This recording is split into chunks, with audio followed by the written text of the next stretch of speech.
का chapter number 5 करेंगे, जिसका नाम है साथी हाथ बढ़ाना। इनके लेखक जो हैं उनका नाम है साहिर लुधियावनी। पुस्तक वसंत, कक्षा 6। जैसा कि बच्चों आपको पता है कि आपने मेरी पहले की वीडियोस भी देखी होंगी, देन तभी आप यहाँ आए होंगे। अगर आपको मेरी वीडियोस अच्छी लगती है तो मेरे चैनल को सब्सक्राइब एंड लाइक ज़रूर करें और मुझे कमेंट करिए, मुझे अच्छा लगता है। अगर आपको कोई वीडियो अच्छी लगती है या कुछ आपको चीज़ें समझ में नहीं आ रही हैं तो मुझे कमेंट कीजिए, मैं उसका ज़रूर जवाब दूँगी। तो सारी बातों को ख़त्म करके अब हम चैप्टर को स्टार्ट करते हैं। चलिए स्टूडेंट, तो इसी के साथ हम चैप्टर स्टार्ट करते हैं। चैप्टर का नाम है साथी हाथ बढ़ाना। साथी हाथ बढ़ाना, एक अकेला थक जाएगा मिलकर बोझ उठाना। साथी हाथ बढ़ाना। अब यहाँ क्या कह रहे हैं, यहाँ काम करने वालों को साथी बोल रखा है। इन्होंने कहा है कि अगर एक अकेला भी थक जाएगा तो हम मिलकर बोझ उठाएंगे। आपने भी ये चीज़ नोटिस करी है स्टूडेंट्स कि अगर हम एक काम को एक जना करें तो उसमें ज़्यादा मेहनत लगती है और टाइम लगता है, लेकिन वही काम 5 जने मिलकर करें तो वो जल्दी भी हो जाएगा और मेहनत भी कम लगेगी और इंसान थकेगा भी कम। तो वही चीज़ इन्होंने बोली है यहाँ कि साथी हाथ बढ़ाना, एक अकेला थक जाएगा मिलकर बोझ उठाना। हम मेहनत वालों ने जब भी मिलकर कदम बढ़ाया, सागर ने रास्ता छोड़ा पर्वत ने शीश झुकाया।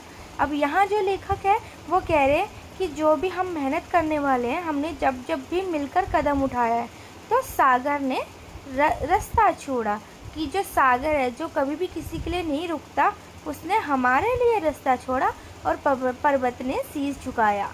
पर्वत होता है पहाड़ की, उन्होंने हमें प्रणाम किया क्योंकि हम मिलजुल कर कार्य कर रहे हैं। फौला दी है सीने अपने, फौला दी हैं बाहें, हम चाहे तो चट्टानों में पैदा कर दे राहें। ये कह रहे हैं कि अगर हम मिलकर काम करेंगे ना, इनका कहना एक्चुअल में नहीं था कि हम चट्टानों में दरारें पैदा कर देंगे।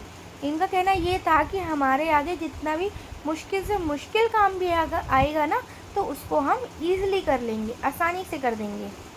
कैसे करके? इकट्ठा काम करके। जब 5 लोग इकट्ठे काम करेंगे या जितने भी लोग हैं इकट्ठे होकर काम करेंगे तो उस काम में मेहनत भी कम लगेगी और काम भी जल्दी होगा। मेहनत अपने लेख की रेखा, मेहनत से क्या डरना, कल गैरों की खातिर की आज अपनी खातिर करना।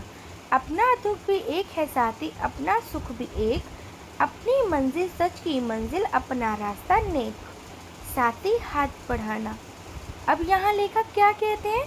कहते हैं कि जितना हमारे नसीब में लिखा है उतना तो हमें मेहनत करनी ही है, तो मेहनत से डरने की तो कोई बात ही नहीं है। और वो कह रहे हैं लेखक कि कल गैरों की खातिर भी तो करना ही है काम मेहनत करके, तो क्यों ना हम मिलकर काम करें ताकि काम जल्दी ख़त्म हो। और यहाँ वो कहते हैं कि अपनी मंजिल सच है और नेक है। जहाँ हम अच्छी मंजिल पर जाएंगे, अच्छा काम करेंगे तो हमारा रास्ता भी नेक होता जाएगा। आगे बढ़ते हैं इसी के साथ। एक से एक मिले तो कतरा बन जाता है दरिया, एक से एक मिले तो ज़रा बन जाता है सहरा, एक से एक मिले तो राय बन सकती है पर्वत, एक से एक मिले तो इंसान बस में कर ले किस्मत। साथी हाथ बढ़ाना। अब यहाँ लेखक कह रहे हैं कि जब एक से एक मिलते हैं, लाइक एक एक करके जब सभी इकट्ठे होकर काम करते हैं तो उससे हम कोई भी चीज़ हो वो हासिल कर देते हैं। यहाँ पर इन्होंने एग्जाम्पल दिया है कि राई बन बन के ही एक पर्वत बनता है, छोटे छोटे पहाड़ मिलकर ही पर्वत बनते हैं।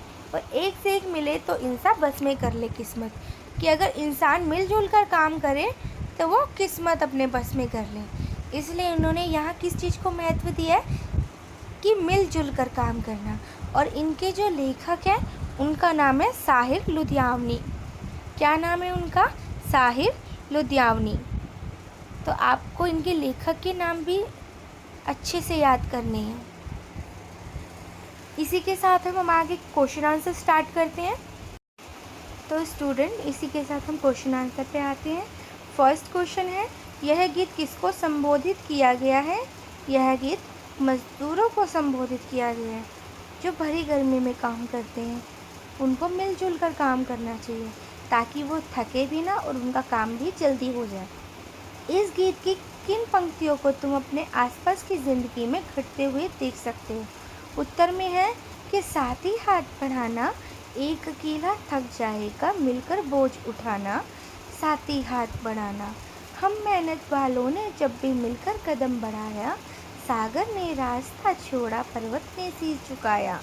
फौला दी है सीने अपने, फौला दी हैं बाहें, हम चाहें तो चट्टानों में पैदा कर दे राहें। उपयुक्त पंक्तियों को हमने अपने आसपास किसी कार्यालय या कंपनी में देख सकते हैं। कैसे देख सकते हैं? कि वहाँ जो लोग हैं आपस में मिलजुल कर काम करते हैं। अगर किसी का काम अधूरा नहीं होता तो उसकी कोई हेल्प करा देता है, और सबके काम एक दूसरे से जुड़े हैं, इसलिए जो एक काम है वो सारे मिलजुल कर रहे हैं, थोड़ा थोड़ा पार्ट लेकर उस काम का। थर्ड क्वेश्चन पर आते हैं गाइस। सागर ने रास्ता जोड़ा पर्वत ने शीश झुकाया, साहिर ने ऐसा क्यों कहा? साहिर से कंफ्यूज मत होना, साहिर इनके लेखक का नाम है। तो साहिर ने ऐसा क्यों कहा होगा? साहिर ने इस पंक्तियों को मनुष्य के साहस और हिम्मत का परिणाम दिखाने के लिए कहा है कि मनुष्य जब मेहनत करना शुरू करता है तो सागर भी अपना रास्ता छोड़ जाता है और पर्वत भी झुक जाता है, यानी बड़े से बड़ी मुसीबत भी हल हो जाती है। इसी हिम्मत के कारण मनुष्य ने सागर चिर पुलों को निर्माण किया और पहाड़ों पर भी अपनी राहें बनाई। सागर चिर पुलों पर निर्माण किया कहने का मतलब कि सागरों के ऊपर भी पुल बनाए और पहाड़ों पर से भी रास्ते बना दिए। फोर्थ क्वेश्चन पे आते हैं। गीत में सीने और बाह को फौलादी क्यों कहा गया है? उत्तर है, सीना मनुष्य की मजबूत इच्छा शक्ति को दिखाता है और कार्य को पूरा करने का साधन हाथ है, इसलिए गीत में सीने और बाहें को फौलादी बताया गया है। कहने का मतलब कि अगर मनुष्य अपने सीने मानी दिल में मजबूत इच्छा शक्ति रख ले कि हम ये काम करेंगे ही करेंगे, तो वो उस काम को पूरा करता है। और करेगा किससे? हाथ से तो करेगा, इसलिए इसमें हाथ को साधन बताया गया है। बाह को फौलादी इसलिए कहा गया क्योंकि हाथ से तो हम सारे काम करते हैं, इसलिए यहाँ ये चीज़ कहा गई है। तो इसी के साथ हमारा चैप्टर कंप्लीट होता है। आई होप आपको क्वेश्चन आंसर अच्छे से समझ में आए होंगे। अगर अच्छे से समझ में आए तो चैनल को सब्सक्राइब एंड लाइक कर दीजिए।